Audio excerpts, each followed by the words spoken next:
Hello and welcome back to Miss Hannah Loves Grammar. In this video I'll be sharing my steps to success for any level of writing at GCSE, A-Level or for you as an undergraduate if you're studying a literary subject such as English. Because the hallmarks of great language analysis are really the same at any level. It's just the level of nuance of how you formulate your answer that slightly shifts.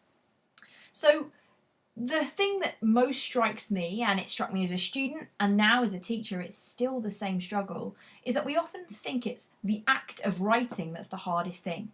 Actually, it's the preparation of how we choose to read something and to reread it, to search for patterns, the way that we highlight that information for ourselves in the planning process so that we have ideas behind not just what the writer has said, but how it impacts us as a reader and what our reactions are, and possibly reflecting more deeply on what the writer was aiming for and, more importantly, what we see as their intentions. So this video seeks to unravel for you what you could do in language analysis and offer you some simple steps that you can follow at any level. Step 1 is us searching for and then selecting key evidence. To nail this step, you need to read once for understanding, read a second time to identify the language that is heightening mood or atmosphere. But the big job really to be successful is to spot the trends with language and structure. The questions I ask myself when I'm selecting evidence, even now, is what are the verbs showing me in the extract? They're the driver of the action and they help push onto the reader what things the character is experiencing or that the setting is showing us. Is there a semantic field? That's a collection of words that are linked in some way, but what is the link between these words and why has the writer chosen to link the language in this way? How does it make us feel accordingly? There are connotations, that's thoughts and feeling associations that we have from the language that's shared. But how do the emotions change across the extract? Is there a shift in the mood? And if so, how does it help us to unpack what's going on in the extract? Finally, with mood, how is it echoed in the structure of the writing, more specifically with sentence type choices? Bearing in mind that sentence types that are minor or simple are offering one piece of information. It's very direct and it can often heighten the mood just by sharing an emotional language, what we feel.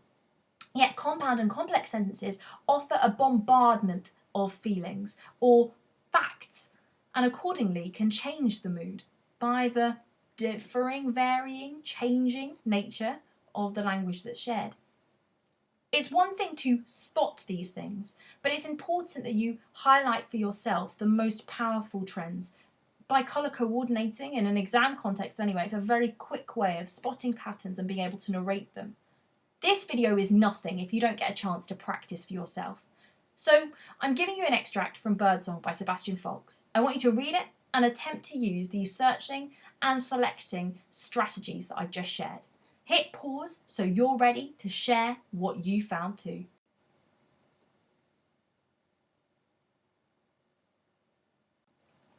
Instantly you're struck by how good it is to highlight linked ideas within an extract. It stops your mind being a blur. Now I've simplified it slightly here in my analysis and I'm keeping it brief. The first paragraph offers for us the intensity of a moment in time.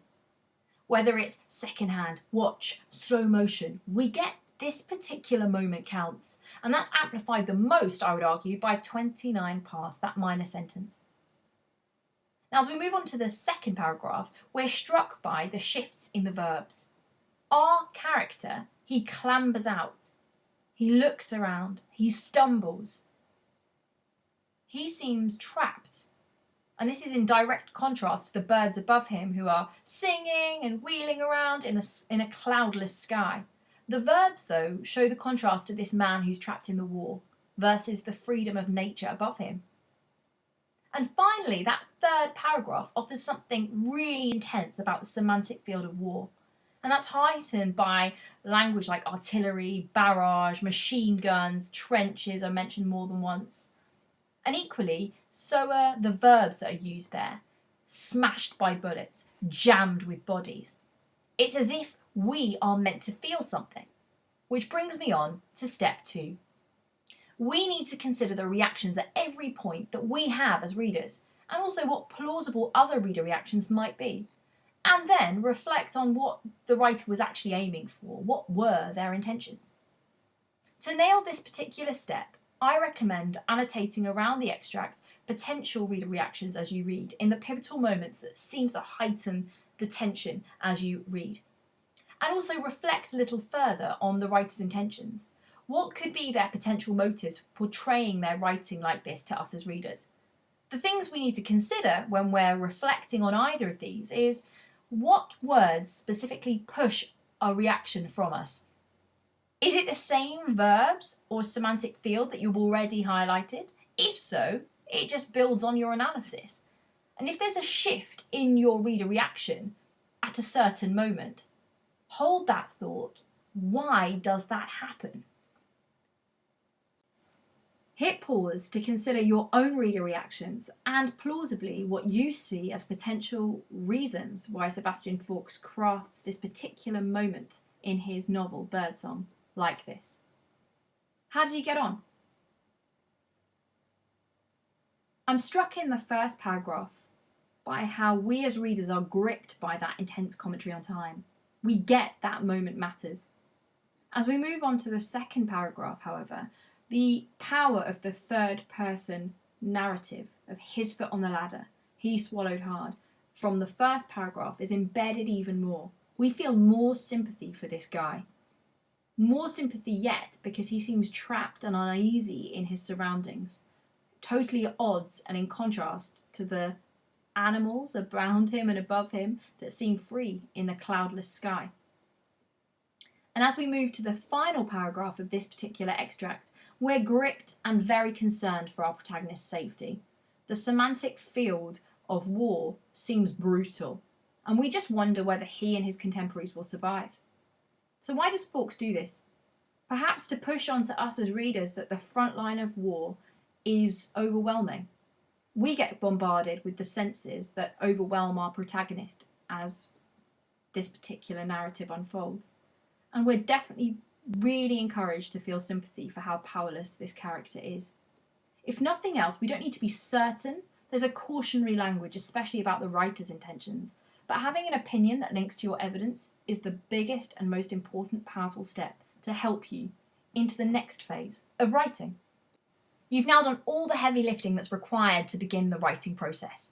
To nail the idea of formulating a dream topic sentence and then the evidence that you'll embed, you need to prioritise which language patterns are most powerful for your response. You're going to need to go back to the extract and check you agree with the evidence you selected already. And you're going to need to be as precise as possible about the word class and or the device that you are going to highlight in your evidence. You may find that you're often commenting on more than one device within your analysis, as I'll share with you now in my topic sentence. Faulks' use of a semantic field of war helps amplify our awareness of our protagonist's traumatic experience of life in the trenches, as the narrative bombards our senses. As I move on to now formulate the rest of my paragraph, I'm going to make sure I limit my words per quote anyway, as no more than 7 words in one stretch of quotation. The best evidence at any level is short and embedded. When I say embedded, what I mean is ensuring that the words that you're analysing within speech marks are flowing into the sentences that you're writing. It allows you to include more than one snippet of evidence and prove your point. Let me demonstrate with my full response so you get a better picture of what I mean.